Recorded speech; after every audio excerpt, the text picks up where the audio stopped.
give them an opportunity, and they've been able to capitalize on it. Tell you what, Logan has had a time with that half-court pressure, Tony. I mean, Huntington's been picking them up right there around the timeline, and it's been pure chaos for Hatcher's Wildcats. And let's see if he drew it up. Let's just get the ball off the floor and see what happens. Let's see if they can have a possession where one pass isn't nearly stolen away.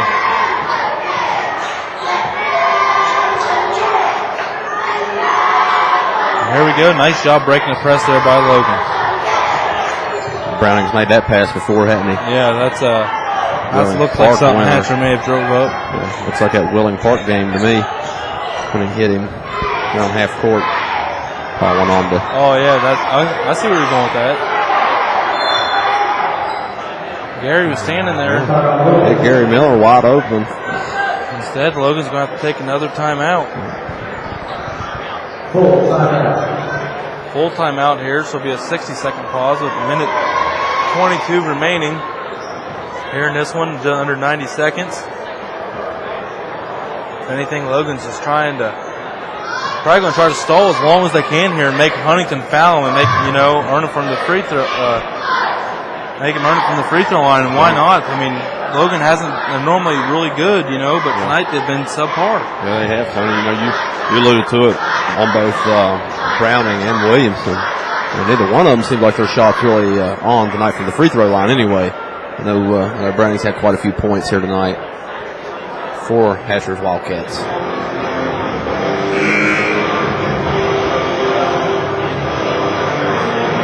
.63-57. Logan's trying to ice this one out. Look on the stall and look for Huntington on the other end to crank up the defense and try to force a turnover. That's what they've been doing. It's been working in the second half of the fourth quarter. They've erased a 16-point deficit by 10 points, cut it down to a 6. And Paul Williamson just in front of you here, getting ready to take the ball out, working on Huntington. I feel like it got from a 14-point game to about a 7-8-point game real quick, Tony. Yeah, it's crazy what 4 or 5 possessions will do to a ball game. Under a minute 15, Paul over to Deontay to Paul, I should say. Had it backwards. Paul's going to be fouled there as he was going through the paint. Caught to Quan Hayes, and believe it or not, that's his first. So Paul go to the line to shoot 1 and 1. That's who you want at the free throw line.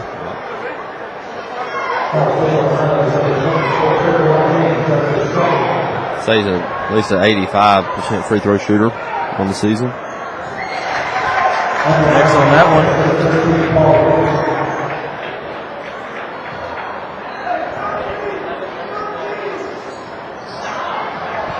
Can't connect on the second.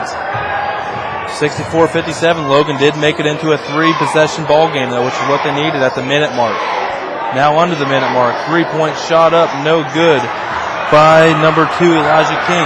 Deontay Coleman breaking the press. He had Matt Green open, but he didn't want to make Matt Green take the early shot. They burn off a few seconds. He's still got a wide open look by Stevie Browning. And he's got 8 made field goals for 16 points. Yep. I mean, he had 16 points. Yeah. 8 made field goals. Nice. Nothing from deep and nothing at the free throw line. He's earned all of them in the paint tonight against the, doesn't have the most mass on him. These Huntington boys, they got some meat. Yeah. And he's found himself around the rim all day, Tony. Like you said, he ain't taking very many jumpers. And Paul Williamson at the top of the key. 9-point lead. Paul is dribbling around, getting over to Deontay Coleman. Fans are starting to crowd out and beat the rush off the island. And Paul's going to finally get fouled there at 22-second mark. Now I don't understand why they're just now fouling. If they're going to do that, they should have done it 13 seconds ago. Yeah, it didn't seemed like they wasted too much time, didn't they, Tony?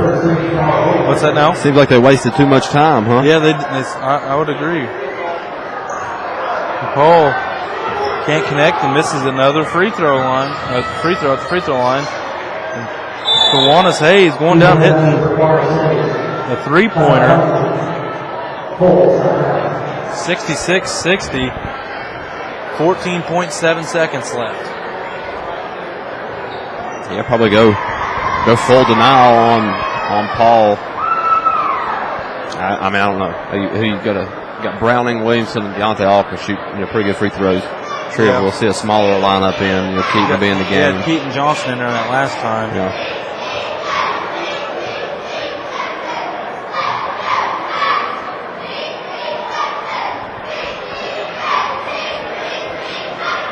People are filing out, but it's never too. We've seen crazier things happen, especially here with the Cardiac Cats. Right. They've done a good job of tonight not keeping it too dramatic. Yeah, it'd be tough if the tables got turned, because it's a big win for Logan at home.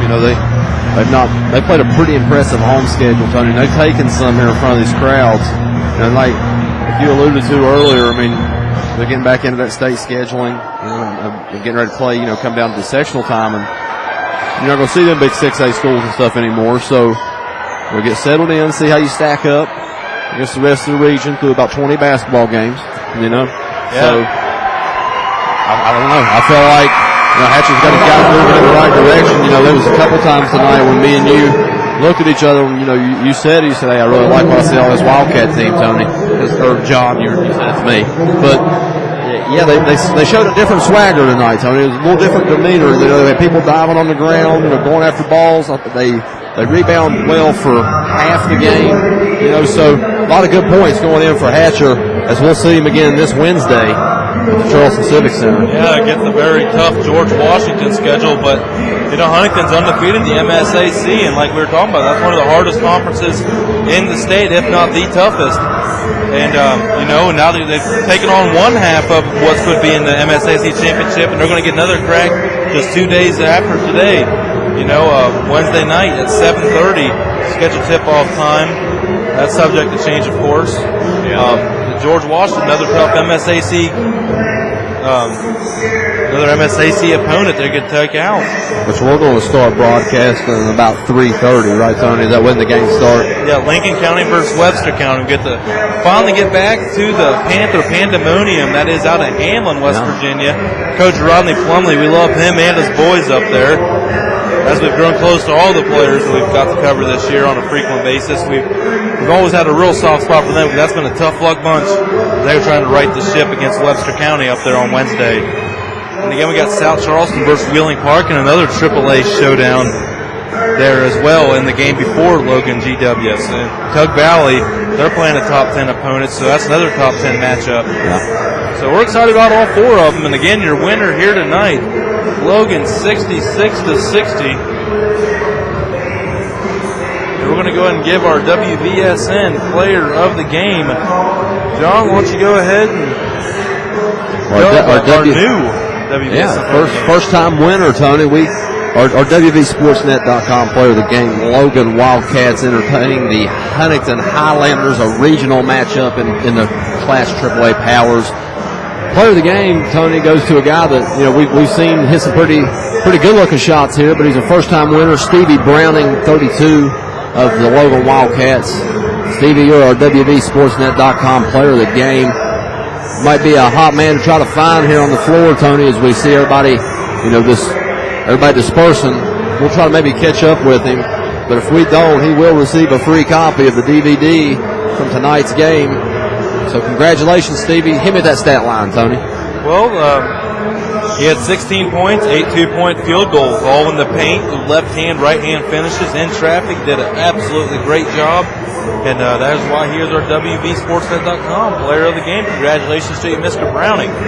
Being the third different Wildcat this year to garner the honors, so congratulations. And again, thank you everyone down here at Logan, West Virginia for all your help throughout the years, and also to everybody for your support. We cannot, again, to thank you enough. And there's a lot more action coming up this week. To the Civic Center on Wednesday. We got Friday action. We got another AA showdown. Wyoming East makes the trip over to the Hawks Nest to take on Scott and the Twin Towers and Dave Ward and Justin Harmon. And then on Saturday, again, Lincoln County, another MSAC contest as they take on River. Not an MSAC contest. AA versus AAA matchup, Riverview versus Lincoln County up at the Panther Pavilion, home of the first broadcast at WVSportsnet.com. So it's nice to go to the old stomping grounds again and see our boys up there in the blue and black. And again, we thank you guys, and we'll be back maybe with some after the game player interviews. If not, we apologize. Wednesday, we're right on the court. We promise we'll get them all on Wednesday. Yeah. But glad to be thank this Wildcat program, Tony, for inviting us to go over there and cover their event. It's normally it's their event. They're renting out the Civic Center. It's their tournament. They just decided to have it there rather than in Logan to try to entice a bigger crowd. I'm glad to be part of that crowd, Tony. You know, I mean, it's what we talked about. It was all about the kids. You know, another kid tonight, Steve Browning. You know, first time wvsportsnet.com player of the game. You know, Hatch got a win against a good sectional, regional, opponent. Interesting to see how he moves forward. We'll see him again Wednesday. We've seen that GW team. That's a good-looking team. And it's a contrast of two styles. So we'll see it over in Charleston. All right. Well, we'll be right back, maybe. If not, we'll be right back on Wednesday at the Civic Center. Tony Lane, John Foster. And as always, you've heard it once, you'll hear it again, and you'll hear it a million more times. We are wvsportsnet.com. Your sports voice of the Valley.